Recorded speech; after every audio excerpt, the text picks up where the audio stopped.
Good morning विद्यार्थियों। आपके इस महाविद्यालय के यूट्यूब चैनल पर आप सभी का हार्दिक अभिनंदन। वर्तमान में कोरोना जैसी महामारी के अंतर्गत हम आपके लिए छोटी छोटी वीडियो लेकर के आ रहे हैं जो आपकी विषय वस्तु को स्पष्ट करेंगे और आपके ज्ञान को बढ़ाएंगे।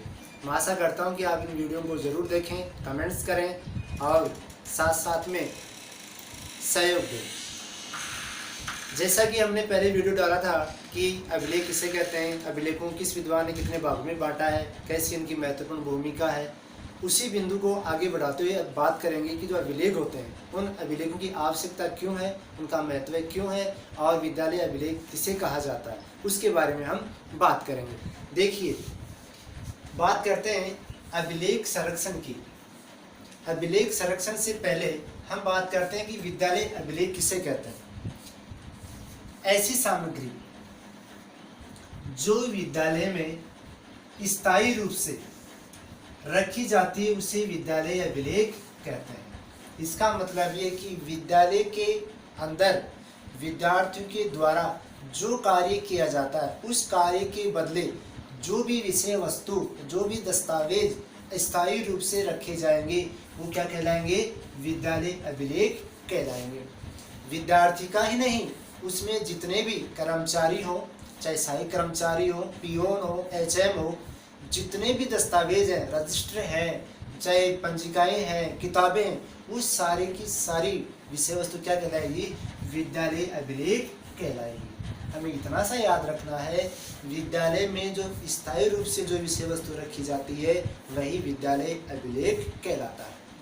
अब इन विद्यालय अभिलेखों को विद्यालय में रखने से क्या फायदा है, क्या आवश्यकता है, क्या इनकी महत्वपूर्ण भूमिका है, क्यों रखा जाता है उनको, उनके बारे में बात करेंगे। बात करें कानूनी आवश्यकताएं कि अगर किसी सरकार को, चाहे राज्य सरकार हो चाहे केंद्र सरकार हो, अगर उन्हें किन्हीं दस्तावेजों की आवश्यकता पड़ गई कि आपके विद्यालय में 500 विद्यार्थी पढ़ते हैं, उन 500 विद्यार्थियों की हमें डाटा चाहिए कि कौन सा बालक कितनी उम्र का है, कौन सी कक्षा में कितने बालक पढ़ रहे हैं। अगर हमारे पास वो दस्तावेज है ही नहीं, वो रिकॉर्ड ही नहीं है, तो कानूनी रूप से कहाँ रिकॉर्ड देंगे, हम नहीं दे सकते। इसलिए कानूनी रूप से उन रिकॉर्डों को रखने के लिए, उनकी आवश्यकताओं की पूर्ति करने के लिए भी किनकी जरूरत होती है, विद्यालय अभिलेखों की जरूरत होती है।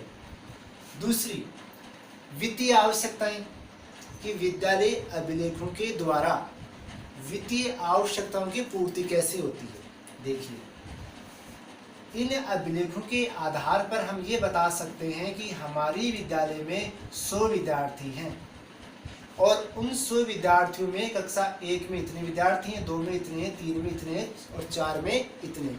तो उन बालकों की संख्याओं को ध्यान में रख करके ही वित्तीय आवश्यकताओं की पूर्ति की जाएगी। मतलब धन उन बालकों के आधार पर ही बांटा जाएगा कि भाई पहली क्लास में 20 बालक हैं तो 20 बालकों के लिए कितने पैसों की आवश्यकता है, उसी प्रकार से उनको पैसे दिए जाएंगे। 5वीं क्लास में कितने बालक हैं, उनके लिए कितना पैसा दिया जाएगा, टोटल कितना हो गया।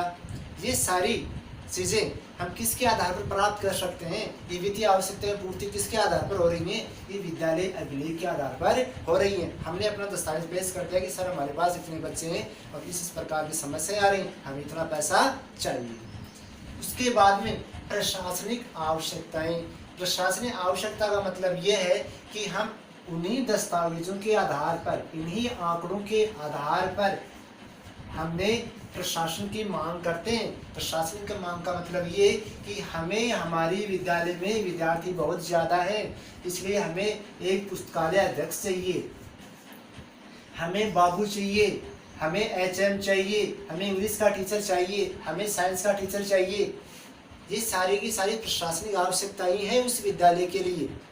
लेकिन जब हम इनकी मांग करते हैं उच्च अधिकारी के पास, राज्य सरकार के पास, केंद्र सरकार के पास, तो वो सरकार ये कहती है कि आप अपने विद्यालय के दस्तावेज प्रस्तुत करें, और विद्यालय के पास दस्तावेज है ही नहीं, आंकड़े हैं ही नहीं, तो किस प्रकार की प्रशासनिक आवश्यकता की पूर्ति होगी, नहीं होगी। इसलिए इन अभिलेखों की आवश्यकता पड़ती है।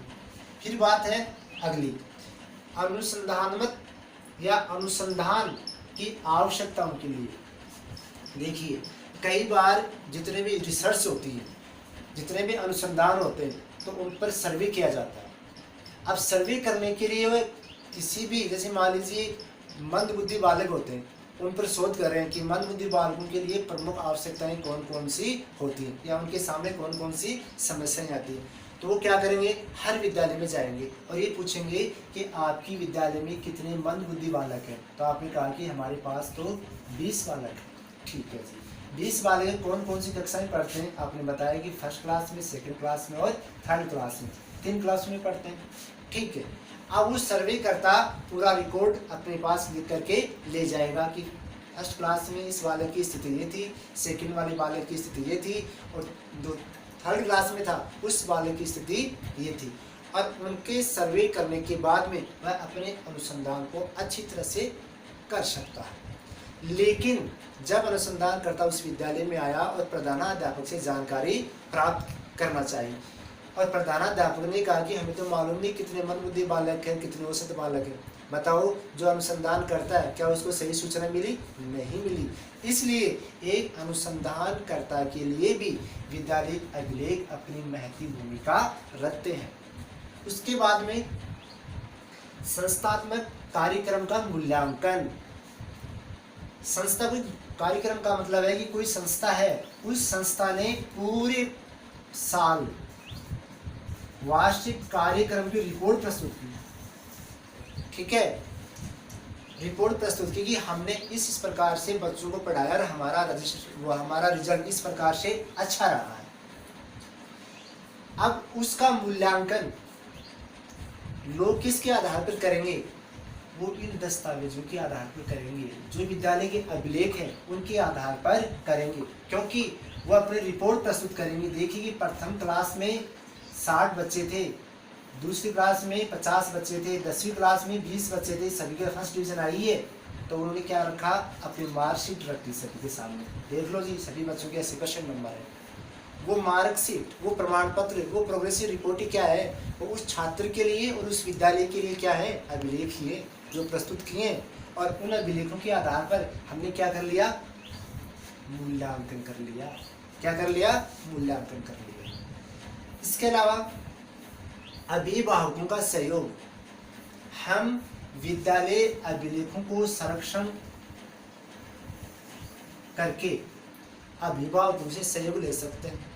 अभिभावकों से इस प्रकार से सहयोग ले सकते हैं कि हम क्या करेंगे कि अभिभावक को उस विद्यालय के द्वारा उन बालकों की रिपोर्ट प्रस्तुत की जाती है कि देखिए आपके होनहार बालक ने इस प्रकार से इस विद्यालय में आने के बाद में प्रगति की है। जैसे प्रथम टेस्ट लिया तब आपके बालक के 3 नंबर आए, जब दूसरा टेस्ट हुआ तो बालक के नंबर 6 आए, और जब तीसरा टेस्ट हुआ तो बालक के नंबर 9 आए। अब ये सारे के सारे आंकड़े आपने उसके माता पिता को दिखाई। माता पिता को दिखाने के बाद में वास्तव में बात सही है कि बच्चा तो पढ़ रहा है, प्रगति कर रहा है। ठीक है, अब ये सारी जानकारी कैसे मिली? रिकॉर्ड के द्वारा। जो विद्यालय अभिलेख थे ना, उन बालकों टेस्टों की कॉपी थी, उसके आधार पर मिले। इसलिए कहते हैं कि जो विद्यालय अभिलेख है उनका संरक्षण रखना चाहिए, उनको सुरक्षित रखना चाहिए। कुशल कार्य संचालन के लिए कि अगर हम विद्यालय अभिलेख में कुशल संचालन का मतलब ये होता है कि जो भी हम कार्यक्रम कर रहे हैं, विद्यालय को हम संचालित कर रहे हैं, उस विद्यालय को संचालित करने के लिए हमें किन किन की आवश्यकता होती है? कितने हमें टीचर चाहिए, कितने हमें कक्षा कक्ष चाहिए, कितने हमें भौतिक आवश्यकताएं की पूर्ति होनी चाहिए, कितने हमें चपड़ासी चाहिए। ठीक है, तो ये सारी विषय वस्तु, ये सारे कार्यक्रम हमें अच्छी तरह से आने चाहिए, उनका हमें ध्यान होना चाहिए, तभी हम अच्छी तरह से संचालन कर सकते, वरना नहीं कर सकते। जैसे मान लीजिए भाई 50 बालक हैं तो 50 बालक के अनुसार टीचरों की आवश्यकता पड़ेगी। अगर 100 बालक हैं तो 100 बालकों के अनुसार कर्मचारियों की आवश्यकता पड़ेगी। समाज के प्रति उत्तरदायी। विद्यालय अभिलेखों के माध्यम से, दस्तावेजों के माध्यम से समाज के प्रति एक विद्यालय का क्या उत्तरदायी एक विद्यालय का क्या उत्तरदायित्व है? उत्तरदायित्व यह है कि वह उस विद्यालय में पढ़ने वाले विद्यार्थियों को एक सुनागरिक, चरित्रवान और संस्कारवान एक बालक के रूप में प्रस्तुत करे, एक समाज में एक आदर्श स्थापित करे। वह आदर्श वह अपने दस्तावेजों के आधार पर, अपने बालकों की योग्यताओं के आधार पर, अपने बालकों के रिजल्ट के आधार पर उस विद्यालय में पढ़ने वाले जब बालक उच्च पद प्राप्त करते हैं, उस उच्च पद को एक दस्तावेज के रूप में समाज के सामने प्रस्तुत करते हैं और उस दस्तावेज को प्रस्तुत करने के बाद में समाज उस विद्यालय के प्रति सम्मान की नज़र से देखता है। तो जो रिजल्ट आया, जो प्रमाण पत्र प्रस्तुत किए, वो एक तरह से क्या है? वो एक तरह से उस विद्यालय क्या बन जाते हैं? अभिलेख बन जाते हैं। फिर सरकार के प्रति भी उत्तरदायित्व होता है।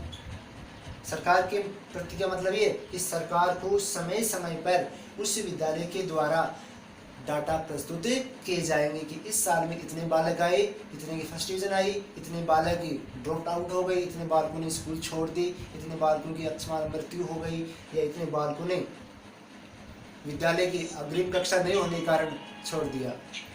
फिर 10 का है कि विद्यार्थी के प्रति भी उत्तरदायित्व है और सरकार के प्रति भी। विद्यार्थी का भी उत्तरदायित्व होता है कि वह अपने विद्यालय अभिलेखों को ज़्यादा से ज़्यादा सुरक्षित रखे, अधिक से अधिक अपनी भागीदारी दे और अधिक से अधिक अपने आप को आगे बढ़ने की ओर अग्रसर हो।